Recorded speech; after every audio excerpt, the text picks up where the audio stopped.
Oh, I know, such a busy day. I didn't have time for lunch. What am I doing? Just having a snack, some chips. Huh? Yeah, I know, we're filming soon. We're filming now? Oh my God, okay. Hi everyone, welcome to the show. I'm Mike. I'm not eating chips, I'm a professional. But today actually we're talking about crispy food, so yeah, I'm eating chips. It makes sense. It's all part of the program. Why do we like crispy food? Well, obviously I like potato chips, especially when I'm hungry, didn't have time for lunch, and need a snack. But really, is there something about chips, popcorn, French fries, things like that, crispy stuff, crunchy stuff that we really like? Well, science actually says, yes, there's a reason I like potato chips. You like French fries, and everyone likes popcorn at the movies. We're going to find out all about that in our article, Why Do We Like Crispy Food? Let's check it out. And we're also, of course, going to have some slightly healthier suggestions for those of you, like me, who like crispy food. So you'll definitely want to stick around for that.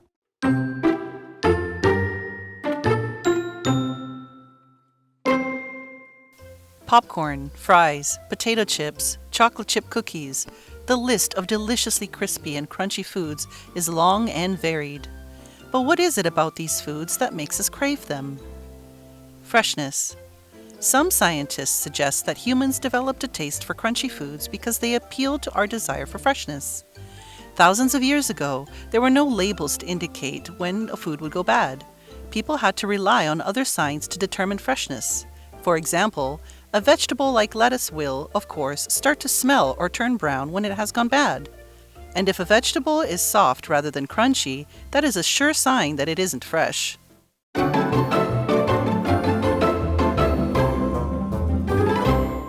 All right, so we have our article, and actually the title of the article is really great. It's a question. It gets us thinking about something you might never have thought about before. But it's an interesting question. Why do we like crispy food?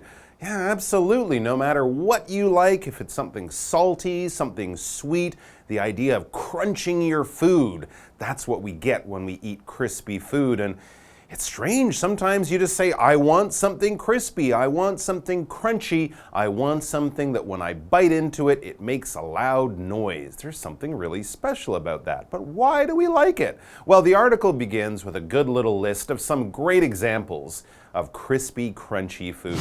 Popcorn, fries, potato chips, chocolate chip cookies. There you go. 4 classic crispy, crunchy foods. Fries, of course, is just a short version of French fries. A lot of people might say, I want a burger and fries instead of French fries. So yeah, they definitely belong on that list. And then it continues, the list of deliciously crispy and crunchy foods is long and varied. But here's the question, what is it about these foods that makes us crave them? If you crave something, you really want something. It's almost like it takes over your mind and you won't be happy, you won't be satisfied until you get it. There is a variety of these types of foods, and that's why we use the adjective varied. Okay, a variety would be a noun, varied would be the adjective. If something is varied, there's a wide selection. There is a variety of foods. All right, most of us like to go to restaurants where they have varied choices for us to pick from. You don't want to eat the same thing all the time. So if something varies, V-A-R-I-E-S or V-A-R-Y, that's the verb, it changes a lot. There's a lot of different choices. It might change during the seasons as we go through the year, or it might change just depending on what people want or what they feel like having. Here's our example sentence for the adjective varied. The store offers a varied selection of cheeses. If we use the noun form variety, we could say that sentence as the store offers a variety of cheeses. That is a varied selection. All right, so let's look at some of the reasons people really want or even crave some of these crispy, crunchy foods, these foods that make a lot of noise and snap in your teeth when you bite down on them. First thing, freshness. Okay, it has something to do with freshness or the fact that your food is fresh. It's very It's very ready to eat. If it's food that comes from a farm, it might have been picked from the tree just a few days before. What is it about the freshness? It says, some scientists suggest that humans developed a taste for crunchy foods because they appealed to our desire for freshness. Yeah, now of course this goes back long before French fries and potato chips and chocolate chip cookies, but think of some vegetables when you get them from the store or straight from the farm. That's when they're at their peak freshness, when they are most fresh. And certain foods, think of apples and carrots and things like that. They are crunchy when they're fresh. And then as they get older and older, they start being a little bit softer and maybe they don't have quite so much appeal. What is appeal? It is an attraction. Here we're using it as a verb, to appeal, but we can also talk about appeal as a noun, the appeal of a certain place. When something appeals to you, it attracts you, it's something that you like, it's something that you hear about and your brain goes, yes, please, I'll have some of that. All right, so depending on your mood, how you're feeling, a big meal might appeal to you, a holiday might appeal to you if you've been working hard, taking a nap might appeal to you if you've been really, really tired, or something like that. It attracts you, it's something you want, it's something that your brain says, yes, please, when you think about it or when someone offers it to you. For example, Mr. King's books appeal to a large number of people. That basically means a lot of people like his books, they are attracted to them, they appeal to those people.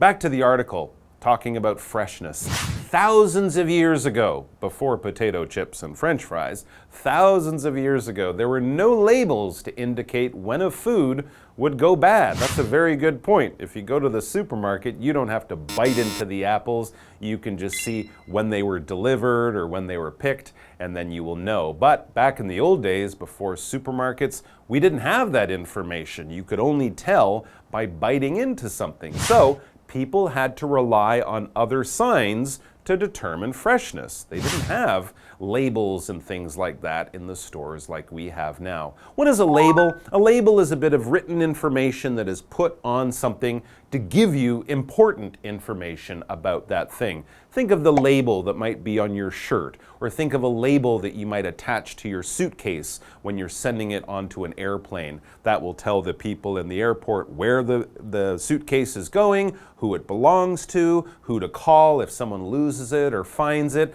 The label on your shirt will tell you where it was made, what it was made of, how to take care of it, how to wash it, and things like that. And of course, one of the most common labels are the labels in stores that tell you information about the product or even just the price. The price label is something that will give us important information. For example, the label fell off this can, so I don't know what's inside it. I would be afraid of drinking that if it was me, because it's hard to determine what is exactly in that can of mystery drink. To determine something is to know what it is or to find out what it is, okay? If someone gives you information and you're a little unsure about it, you will ask questions to determine exactly what is going on. If you're going to a certain place or want to do a certain thing, you might want to check before to see if it's open, to see if it's available, to see if this is something you can do. Well, that checking, that asking questions, that getting accurate information is to determine. We do it using our eyes, using our brain, using our knowledge, and also by asking questions. For example, officials were not able to determine the cause of the fire. They couldn't find out or figure out what caused the fire. It's still a bit of a mystery. Back in the article we read, for example, a vegetable like lettuce will, of course, start to smell or turn brown when it has gone bad. And if a vegetable is soft rather than crunchy, that is a sure sign that it isn't fresh. Yeah, vegetables like carrots and lettuce, and also fruits, as we mentioned, like apples and things like that. If you have your leaf of lettuce and it starts to kind of bend in the middle, it's probably not fresh, and it certainly won't be crunchy if you bite into it, and so you probably wouldn't want to. The freshness just isn't there. All right, we're going to take a break, and then we'll be back with more reasons why we like crunchy foods. Now, where are those potato chips?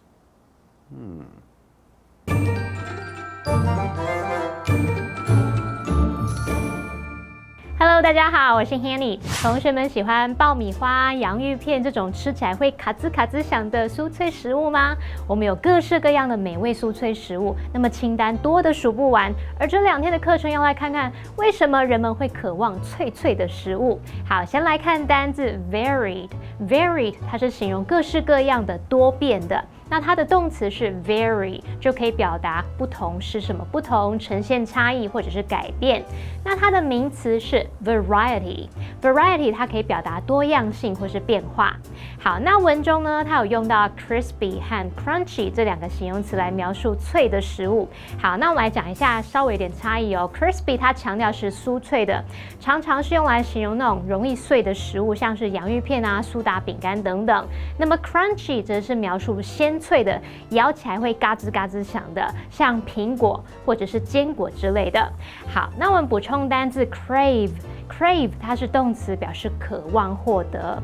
好，那么课文提到说，有些科学家表示人类之所以喜欢酥脆食物，是因为它们吸引我们对新鲜的渴望。在几千年前呢，根本没有那种食物标签去标示说食物什么时候会变质，那人们就得靠其他的迹象来判定新鲜程度。像莴苣，它要脆脆的才是新鲜的，那变软就不新鲜了嘛。还有，如果它发臭或者是变成咖啡色那种，可能就坏掉了。好，我们来看单字 appeal。appeal 是动词，表示对什么有吸引力或者是引起兴趣。那它也可以当名词来表达吸引力或是魅力。那么 label 表示标签、标牌。再来看到 determine 这个动词，它有判定、确定或是决定的意思。那这边3个重点，我们进入文法时间。好，我们来看3个重点。第一个重点是 make 加上受词加上原形动词的不同意思。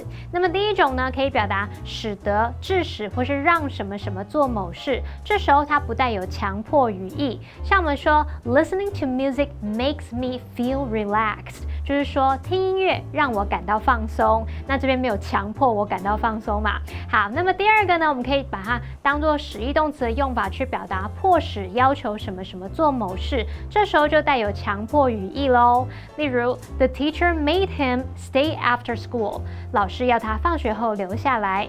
那第二个重点是 go、turn、get 都可以当连缀动词去表达变得怎么样，变成某种状态，之后是要接形容词，像我们说 go bad 就是坏掉， turn brown 就是变成褐色，那么 get full 变得饱足。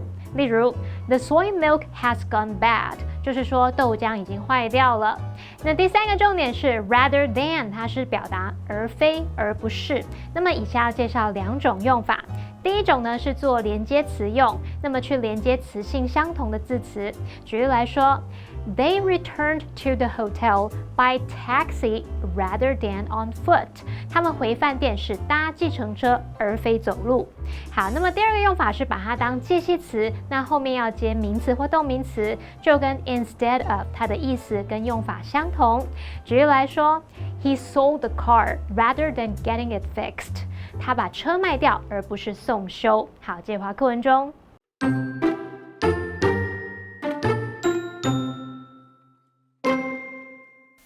Fullness. Crunchy food requires a lot of chewing. When we chew a lot, our brains receive signals that tell us we're getting full. This helps give us a satisfied feeling after a meal.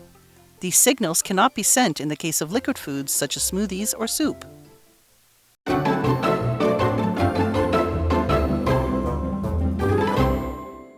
All right, we are back with another reason why people like crunchy food. We've already learned about freshness, right? If vegetables and fruits are fresh and healthy, they are probably crunchier than when they're kind of old and sad and not really ready to eat anymore. The next reason we like crunchy food actually is another F word, fullness. All right, fullness. That's a kind of an interesting word we don't see very often. So let's find out what is about fullness of the food and why does that relate to crunchy food? Well, it says crunchy food requires a lot of chewing.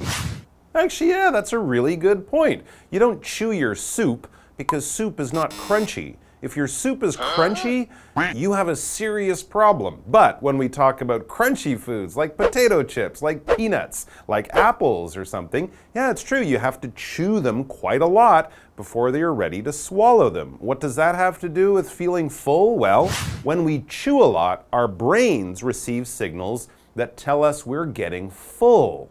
Interesting, because the more you chew, the longer you're eating, and your brain is saying, wow, there must be a lot of food in my mouth because I'm chewing so much. So you're kind of tricking your brain and sending it this signal that you're getting full. I've heard people say if you want to lose weight, chewing gum can also be good because you're chewing a lot and your brain is getting a signal that you're eating a lot, even if you actually aren't.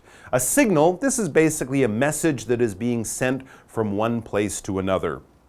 When we use telephones, when we turn on the radio, when we watch television, the internet, of course, that is sending signals through space, radio waves and microwaves and things like that. And we can also talk about signals you might send to people. If you wave, if you shout, if you hold up a red flag to warn of danger, this can be a signal. And of course, our body is sending signals. Think of when you touch something hot, that sends a signal to your brain through your nerves. So that's the kind of signal we're talking about here. Not a radio signal, but a nervous signal that goes through your nerves using electricity to your brain to tell your brain information and give it a message. Here's another kind of signal. Carl gave his brother the signal to turn off the lights. Maybe he did this, or maybe he did this, or something like that. He didn't use words, he probably just used a gesture. So the signal goes to your brain, you're chewing your peanuts or your popcorn a lot. Your brain is like, wow, this must be a lot of food I'm eating, so maybe I feel more full, as it says. This helps give us a satisfied feeling after a meal. Ah, that was a good meal. I chewed a lot. Man, my mouth was really working. These signals cannot be sent in the case of liquid foods, such as smoothies or soup. Interesting. So you can probably eat more soup before you start to feel full than something crunchy like popcorn or potato chips.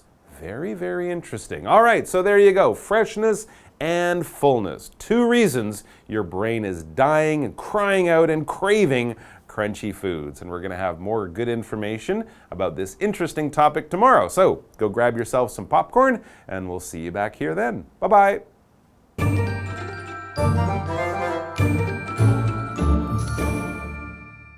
好，另外一个渴望脆脆食物的原因是饱足感。脆脆的食物需要大量咀嚼，当我们咀嚼的多，这个大脑就会接受到讯号，告诉我们说吃饱了。那这有助于在饭后给我们一些满足感。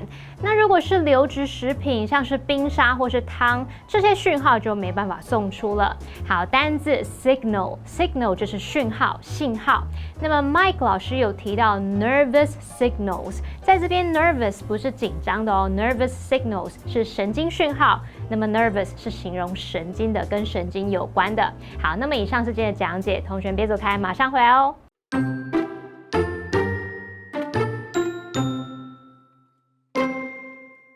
Popcorn, fries, potato chips, chocolate chip cookies. The list of deliciously crispy and crunchy foods is long and varied. But what is it about these foods that makes us crave them?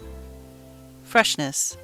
Some scientists suggest that humans developed a taste for crunchy foods because they appeal to our desire for freshness. Thousands of years ago, there were no labels to indicate when a food would go bad. People had to rely on other signs to determine freshness. For example, a vegetable like lettuce will, of course, start to smell or turn brown when it has gone bad. And if a vegetable is soft rather than crunchy, that is a sure sign that it isn't fresh. Fullness. Crunchy food requires a lot of chewing. When we chew a lot, our brains receive signals that tell us we're getting full. This helps give us a satisfied feeling after a meal. These signals cannot be sent in the case of liquid foods such as smoothies or soup.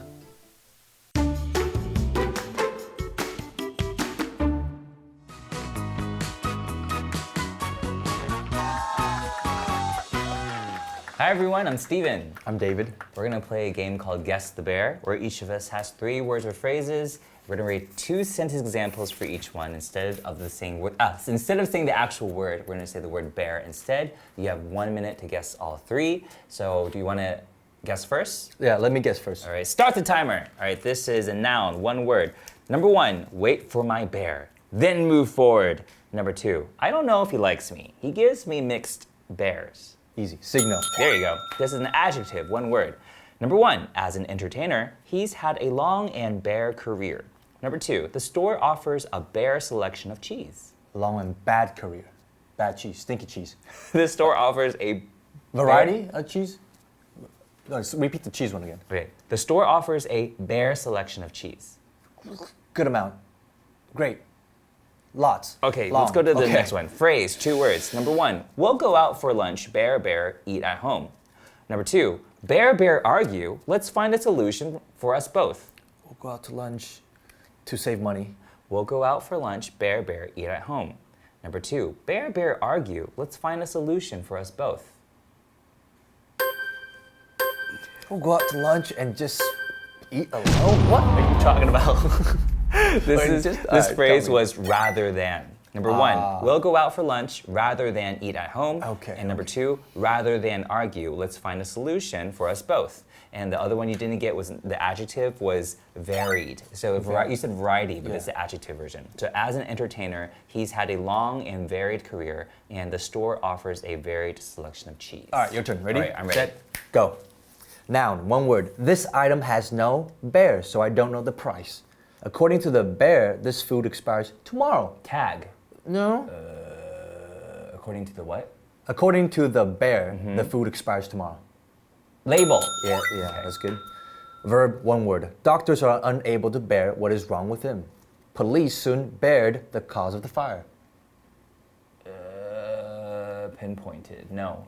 Sorry, one more time? Very close. Police soon bared the cause of the fire. Okay. He bared the cause of the fire. And second one? The doctors are unable to bear what is wrong with him. Okay, good. Let's move on. Okay. Verb, 1 word. His newest book bears to people of all ages. Sports have never bared to me. Connected to me. They haven't. There's very close. Okay, so His read newest again? book bears to people of all ages. Speaks to. Speak. No. No! Sports have never bared to me. Okay, I have missed it. What is it? Appeal. Oh, His okay. newest book appealed to people of all ages. Sports have never appealed to me. Okay.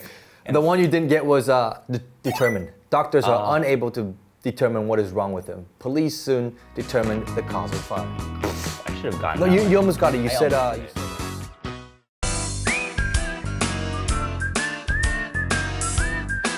See you next time.